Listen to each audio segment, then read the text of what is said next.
Primeiro Jornal. Primeiro Jornal. Tirol FM. Com as primeiras informações do dia. Nós vamos entrevistar os pastores Gerson e Cristiane.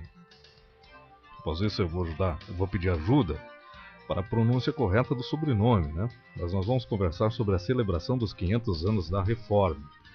Agradecendo a presença do Gerson, agradecendo a presença da Cristiane. Sejam bem-vindos aos estúdios da Rádio Tirol. Uma satisfação recebê-los amanhã desta quinta-feira. Bom dia. Bom dia, obrigada pelo convite. Bom dia, Dinho, muito obrigado pelo convite. É uma satisfação a gente poder falar um pouco desse evento da comemoração dos 500 anos da Reforma. Bom, Gerson, eu vou pedir que você faça a pronúncia correta do sobrenome, porque eu quero fazer justiça, né, para identificá-los.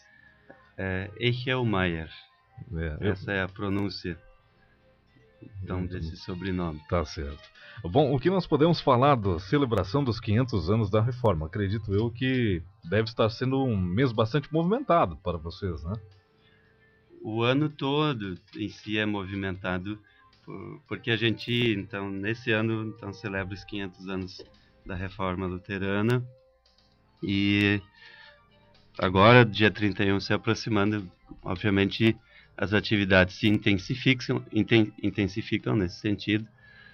E nós teremos, então, uma celebração ecumênica em Canabarro no dia 31, culto ecumênico às 20 horas, então, em conjunto com a comunidade católica, a paróquia Nossa Senhora do Rosário, então estará também na nossa comunidade o padre Eduardo Schuster para esta celebração. Que bacana essa integração que vai acontecendo, né? Principalmente se aproximando dos 500 anos da Reforma. Mas a gente conversava aqui fora do ar e vocês me explicavam que todos os dias existem atividades específicas, né, que vão sendo promovidas. Como é que foi? Isso foi ao longo do mês de outubro, de forma mais intensa, ou isso, a exemplo do que aconteceu nesse mês, isso já vinha acontecendo? Como é que foi, Cristiane? Sim, na verdade nós trabalhamos com um calendário de atividades que é programado agora em de novembro e dezembro para o próximo ano, né? Cada grupo, setor de trabalho tem as suas atividades fixas na semana, né? E durante esse mês de outubro, então, nós temos trabalhado toda a história da Reforma, né? A sua caminhada, a sua contribuição também para o mundo, né? E cada família recebeu, né, de presente um enfeite de cuia, que é o símbolo do o brasão de Lutero, né, da Reforma Luterana, que é a rosa de Lutero. E o desafio para cada família foi, nesse mês, que elas postassem uma foto tomando seu chimarrão, o convívio em família, e postassem na nossa página do Face. E é muito bacana essa experiência. Ontem de noite pessoas enviaram ainda fotos, hoje de manhã eu vou fazer as postagens, e cada dia as pessoas vão fazendo. E é muito bacana ter esse engajamento de todas as famílias fazendo parte disso. Interessante vocês utilizarem, e até a gente conversava agora há pouco fora do ar, a tecnologia em favor, em benefício da igreja, né? Em benefício. Como é que é essa integração? Isso é uma maneira de trazer talvez até os jovens a interagir mais com o mundo religioso? Eu entendo que é uma ferramenta muito importante, né? Que a gente ainda está aprendendo a usar, né? Os jovens lidam com isso de uma forma, né, muito mais natural do que a gente, né? A gente começou a lidar com essa tecnologia já tinha um bom tempo de caminhada de vida, mas é uma ferramenta de comunicação, principalmente com a juventude, muito importante, né? Então, a gente às vezes até discute temas, eu pessoalmente, com a minha juventude no WhatsApp, né? Então, a gente resolve muitas coisas por ali, né? E é a ferramenta de comunicação, né? Então, que funciona e precisa, porque faz parte do dia a dia deles. Então, a gente como igreja precisa se utilizar dessa ferramenta para ter contato com eles também, né? E é uma comunicação mais rápida, né? Então, hoje também os idosos também têm seu Face, tem seu Instagram, né? Tem o número no WhatsApp, se comunicam, e as pessoas postam, elas comentam. Então, todas as atividades importantes que vêm acontecendo, a gente vai publicando na página da paróquia, e as pessoas vão se atualizando e vão acompanhando do que está acontecendo, né? Principalmente ontem nós tivemos o culto Fé e Vida, que teve a presença da Liga também. Então, tudo isso foi divulgado via a página do Face, né? Bacana, muito bacana saber disso, porque eu até questionava, né, vocês agora há pouco, como é que estava sendo a participação dos jovens, né? Se eles estavam indo nos cultos, participando de uma forma um pouco mais ativa, não só na situação onde ele é obrigado a comparecer, mas de forma espontânea, justamente pelo fato das redes sociais, né, da tecnologia, do avanço do computador, dos tablets, smartphones, que acabam tirando muitas vezes o jovem, inclusive, de atividades corriqueiras, principalmente da nossa juventude, que era jogar um futebol, jogar um vôlei, sair pra rua, brincar na terra. E até eu brincava, né? Antigamente, o pai e a mãe da gente brigavam para que nós entrássemos, né, dentro de casa. Ficava o dia inteiro correndo rua. E hoje em dia, a maioria das brigas ocorrem para que esse jovem ele saia de casa, né? Para que ele vá para a rua brincar um pouco, né? Sim. Bom, e para quem não entende ainda, o que significa os 500 anos da Reforma? O que vocês poderiam dizer para a gente? Então, 1517. Então, Martinho Lutero fixa as 95 teses na porta da igreja do Castelo de Wittenberg, na Alemanha, né? Onde ele questiona uma série de coisas na sua igreja, a Igreja Católica de então, né? Então, no início nunca foi ideia de Lutero que surgisse outra igreja, né? Ele queria mudanças dentro da sua igreja, a igreja na qual ele viveu a sua vida de fé, né? Onde ele cresceu também. Mas isso naquele tempo não foi possível, né? Então, a partir da excomunhão de Lutero, né? Então, acaba que surge um movimento de surgir uma nova igreja, que é a igreja protestante, né? Nós, luteranos, somos herdeiros dessa história, né? Então, que durante 500 anos gerou muitos conflitos com a igreja católica, né? E nos entristece bastante, né, como igreja cristã, que a gente tenha tido ao longo da história conflitos sérios, né, brigas sérias por causa da questão da religião e da vivência da fé.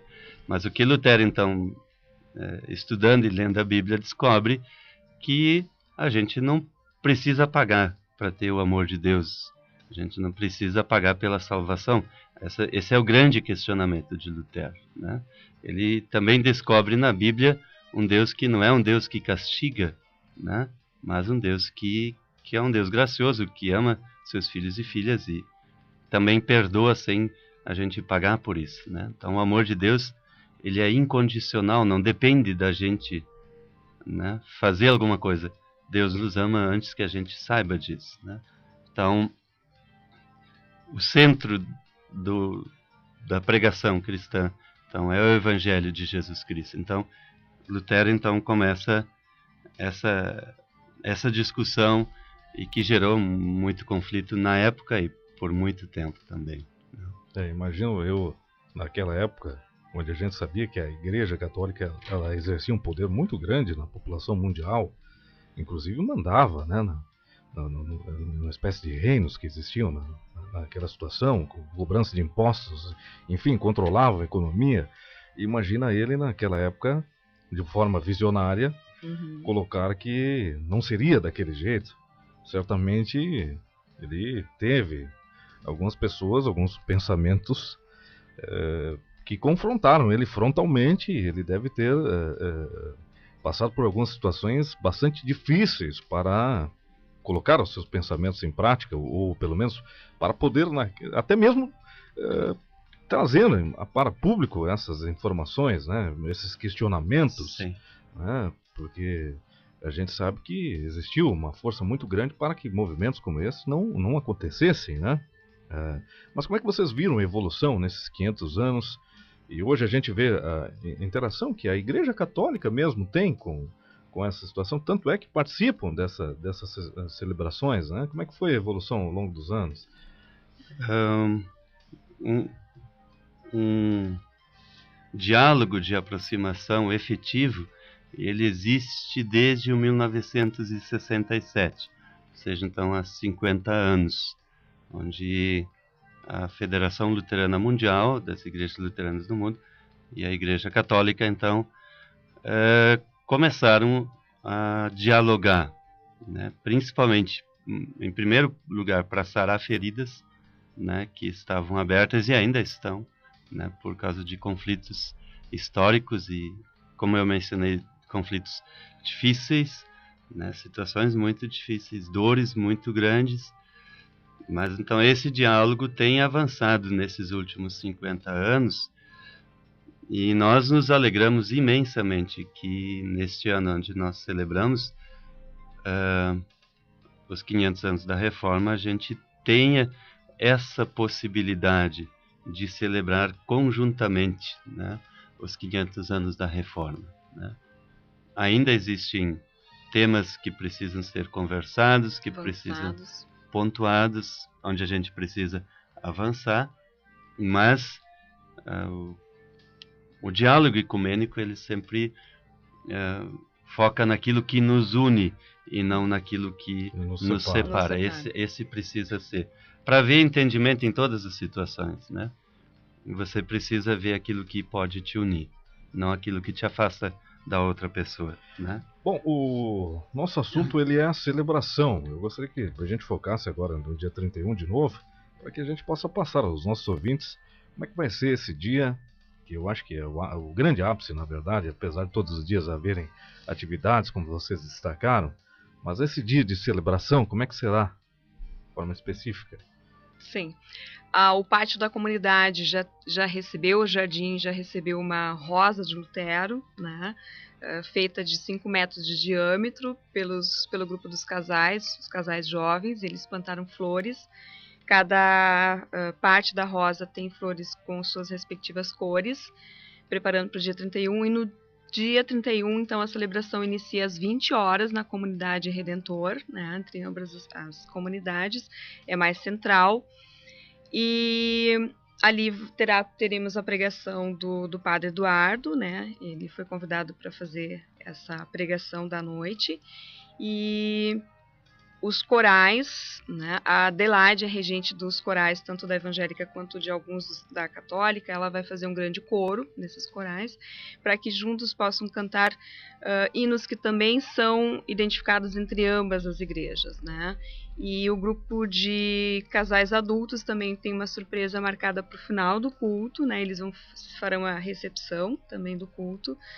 E esperamos que as pessoas possam participar e que a gente possa celebrar a vida e celebrar todas essas coisas dessa caminhada que nos une, de fato, caminharmos de mãos dadas, né? Imagino que esse dia haverá uma grande participação das pessoas, né? Afinal de contas, não é todo dia que se celebra 500 anos de uma reforma tão importante, né? Existe uma expectativa talvez do número de participantes, das pessoas que estarão lá no local? A gente de coração espera que não caibam todos na igreja, que a gente tem que colocar gente em pé nesse sentido, assim, né? E do que a gente tem ouvido, né, ouvindo as pessoas aqui e ali, creio sim que nós vamos atingir essa meta de encher a igreja, de não caber todo mundo lá, porque tanto evangélicos quanto católicos estão curtindo, né, essa proximidade que a gente está vivendo e essa possibilidade de celebrar em conjunto, né? Então eu particularmente sou um entusiasta, né? Eu acho que a gente precisa, como igreja, conseguir caminhar junto, porque a gente tem muito o que fazer também perante a sociedade como igreja cristã, né? Então, mas essa celebração, eu estou muito empolgado com ela. Na terça-feira agora, dia 24, nós tivemos um culto ecumênico no Colégio Teutônia, né? E também um grande público presente. Então, e a receptividade das pessoas para essa celebração ecumênica está sendo muito boa, o que nos alegra imensamente. Bom, a gente vai até para essas pessoas que ficarem em pé, né, pastor? a gente, né, a gente vai carregar cadeiras e nós vamos dar um jeito. Mas para quem ficar em pé também vale o esforço, né? Vale a pena fazer isso. A gente vai carregar cadeiras, nós vamos ajeitar, tentar acomodar, mas é uma forma de dizer, a gente quer a casa cheia, porque o momento acho que ele pede isso, né? Da gente marcar fortemente também essa caminhada conjunta, né? Eu queria fazer uma pergunta, até de fato de curiosidade. Vocês acham que a nossa origem aqui, as nossas origens, a alemã, italiana, elas favorecem para a aproximação com a religião? E, afinal de contas, a gente sabe do histórico que tem. Vocês acham que isso favorece as igrejas aqui na nossa região? Do pouco que eu conheço, eu acho que sim, porque hoje cada vez mais as pessoas também perceberam que andar afastadas não levou a muita coisa, né? E parece que há um anseio de todas as pessoas, sejam das mais idosas aos mais jovens, as pessoas querem caminhar unidas, as pessoas querem caminhar lado a lado, se respeitando, cada um podendo crer respeitando a religiosidade de cada pessoa, e que a gente possa reconhecer aquilo que é importante na nossa convivência diária, né? Eu fiz essa pergunta porque a gente vê que as famílias, né, que têm origens alemãs, italianas, elas têm como tradição, né, a frequentar as igrejas, né, tanto a católica quanto a evangélica, né? Chega no domingo, no final de semana, participar da missa ou do culto, tenha uma certa tradição nessa ligação religiosa, né? E talvez que a gente não vê em outras localidades, né? Até com uma linha religiosa mais diversificada, e acaba não presenciando a ligação tão forte, né? Porque hoje a gente vê aqui nas famílias, a grande maioria tem uma Bíblia em casa, né? Exige os filhos que vão junto, né? Para aprender essa tradição, uma coisa que perdura ao longo dos anos, né? Que a gente vai observando de uma forma bem interessante essa situação. Bom, gente, eu queria agradecer demais a presença de vocês hoje, poder nos trazer essas informações, passar principalmente como é que será essa celebração, mas infelizmente o nosso tempo no rádio ele acaba sendo curto. Obrigado pela presença de hoje, obrigado por trazer os nossos ouvintes, na verdade, um pouquinho do como será essa celebração dos 500 anos da Reforma. Fica o convite para próximas oportunidades. Não precisa ser somente a celebração, festa, quando quiserem vir, as portas estão sempre abertas aqui nas ondas da Rádio Tirol. Obrigado pela presença. Nós que agradecemos. Um bom dia a todos e todas. Muito gratos, Dinho, por esse convite, essa oportunidade de podermos falar. E como última palavra, ainda nesse sentido da celebração ecumênica, dessa caminhada conjunta, eu entendo que nós, como igrejas, podemos e devemos dar o exemplo de que nós não temos que ser iguais e pensar da mesma maneira, mas nós temos e precisamos nos respeitar e respeitar as opiniões diferentes e as maneiras diferentes de viver. Então, se a gente, como igreja, consegue dar esse exemplo, a gente está dando um grande passo. Mais do que nunca, talvez essa palavra serve para o momento em que vivemos, né? O momento atual que estamos vivendo, em todas as situações, em todas as plataformas.